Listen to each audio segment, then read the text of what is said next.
अस्सलाम वालेकुम। आज हमारे पास एक एएस फिजिक्स पास पेपर 2025 वेरिएंट 11। हम लोग इस पास पेपर में डिफॉर्मेशन ऑफ सॉलिड चैप्टर के एमसीक्यूज करेंगे, जितने भी आए हैं एमसीक्यूज इस 2025 के ईयर में। स्टार्ट करते हैं पहले एमसीक्यूज में। Student investigate a spring, the variation of the length of the spring with the force applied to spring is shown. What is the spring constant of the spring? मतलब spring में force लगाई है और उसकी length, उसकी extension को देख रहे हैं, ऑब्जर्व कर रहे हैं कि किस तरीके से उसकी लेंथ चेंज हो रही है विद रिस्पेक्ट टू फोर्स। और स्प्रिंग कांस्टेंट हमें निकालना है, तो फोर्स का फॉर्मूला होता है F इक्वल्स टू के ई। तो जब F इक्वल्स टू के ई होगा तो स्प्रिंग कांस्टेंट का फॉर्मूला हमारा F अपॉन ई हो जाएगा। और इसमें जो हमें एक्सटेंशन लेनी है वो हमें चेंज इन लेंथ होती है एक्सटेंशन। तो चेंज इन लेंथ हमारी क्या हो रही है, 0.2 से 0.6 पे जा रहा है, और फोर्स हमारी 2.4 है। और यूनिट हमें बहुत देखना है कि यूनिट से ये न्यूटन है और वो मीटर है। तो 0.6 माइनस करेंगे 0.2 को, तो हमारा स्प्रिंग कांस्टेंट आ जाएगा 6.0 न्यूटन पर मीटर। तो ऑप्शन डी हमारा करेक्ट आंसर है।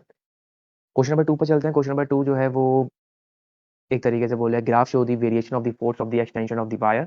और force is gradually increase to maximum at point Q, then gradually decrease to zero at are.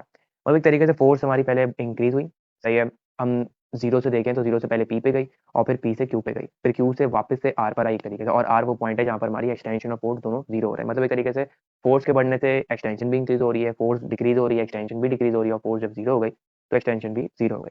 तो कौन सी स्टेटमेंट सही है? तो पार्ट ए देखते हैं पहले। पार्ट ए ये बोल रहा है, ऑप्शन ए ये बोल रहा है कि along the line P Q wire obey Hooke's law. देखो पी क्यू जो है ना वो हमारी एक स्ट्रेट लाइन नहीं है, स्ट्रेट लाइन होनी चाहिए, तो वो हुक्स लॉ ओबे करता है। तो पी क्यू हमारी स्ट्रेट लाइन नहीं है, तो ऑप्शन ए तो हमारा गलत है। ऑप्शन बी पे चलते हैं। Along line P R P, R P पे हम देखें अगर इस पॉइंट पे ये जीरो है, और इस पॉइंट पे पी पे देखो तो spring constant equal to extension upon force. देखो पहले तो फॉर्मूला ही गलत दे दिया उसने। एक्सटेंशन का भी जो हमारा स्प्रिंग कांस्टेंट होता है उसका फॉर्मूला एक्सटेंशन अपॉन फोर्स नहीं होता, बल्कि फोर्स अपॉन एक्सटेंशन होती है। तो पहले तो ये फॉर्मूला ही गलत है। पार्ट सी है, ऑप्शन सी है कि wire has elastic deformation point Q. Elastic deformation का मतलब होता है कि हमारी जो फोर्स हमारी जब जीरो हो जाए तो एक्सटेंशन भी साथ ही साथ जीरो हो जाए। तो अगर हम देखें पॉइंट क्यू पर, तो देखो फोर्स जब डिक्रीज हो रही है, फोर्स जब जीरो हो रही है, तो हमारी एक्सटेंशन भी जीरो हो रही है। तो पार्ट सी सही है। पार्ट डी चेक कर लेते हैं। पार्ट सी अभी तक सही है। पार्ट डी चेक कर लेते हैं। The work done in stretching of the wire to P is equal to force into extension at point P. देखो ये भी गलत है, ये सही तो है लेकिन इसमें कुछ गलती है। गलती ये है कि वर्क डन जो है ना वो एरिया अंडर फोर्स एक्सटेंशन के ग्राफ का होता है, ना कि फोर्स और एक्सटेंशन को मल्टीप्लाई नहीं करते, बल्कि उसके एरिया जो है ना वो वर्क डन के बराबर होता है। अब अगले एमसीक्यूज पे चलते हैं। एमसीक्यूज नंबर 3 पे चलते हैं। एमसीक्यूज ये आखिरी एमसीक्यूज है जो with related to deformation of solid है। और इस क्वेश्चन के अंदर क्या कह रहा है, उसने कहा कि हमें मेटल वायर की लेंथ बता दी है, लेंथ एल है, डायमीटर डी बता दिया है, यंग मॉडुलस क्या होगा इसका। तो यंग मॉडुलस का हमारा फॉर्मूला होता है वो होता है एफ एल अपॉन ए ई। तो अगर पहले हम एरिया को देखते हैं, क्योंकि एरिया हमारा मेन होता है, तो पहले अगर एरिया को देखें तो एरिया का फॉर्मूला क्या होता है हमारा। एरिया का जाहिर सी बात है, एरिया क्रॉस सेक्शन एरिया होता है, और वायर है तो क्रॉस सेक्शन एरिया का फॉर्मूला होता है पाई आर स्क्वायर। हमें डायमीटर दिया हुआ, रेडियस और डायमीटर का रिलेशन जो होता है वो डायमीटर का हाफ होता है रेडियस। तो मैंने कहा पाई पाई यहाँ पर कर दिया हमने, ठीक है। और यहाँ पर हमने डायमीटर है तो डी अपॉन टू कर देंगे, यहाँ पे स्क्वायर आ जाएगा। तो एरिया जो होगा सिंपलीफाई करके यहाँ पर लिखें तो एरिया जो होगा पाई डी स्क्वायर अपॉन फोर।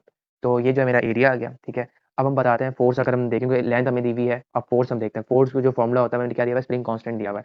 तो फोर्स का फॉर्मूला क्या होता है हमारे पास, फोर्स का फॉर्मूला होता है F टू के ई, ठीक है।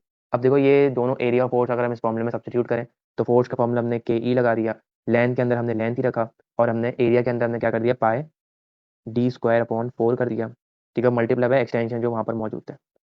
अब देखो एक्सटेंशन से एक्सटेंशन ई से ई कट गया, ठीक है। और अब जो फाइनल सिंपलीफाई करके हमने बनाया वो ये बना कि एक तरीके से ये पूरा डिवाइड हो रहा है, तो हमने कहा इसको रेसिप्रोकल कर देंगे ताकि इसका फ्रैक्शन डिनोमिनेटर से हट जाए। तो हमने कहा मल्टीप्लाई फोर हो जाएगा, और डिवाइड हम करेंगे यहाँ पे पाए डी स्क्वायर। तो मेरा जो फाइनल आंसर आ गया वो 4 k l अपॉन पाए डी स्क्वायर। तो ऑप्शन डी हमारा करेक्ट आंसर है।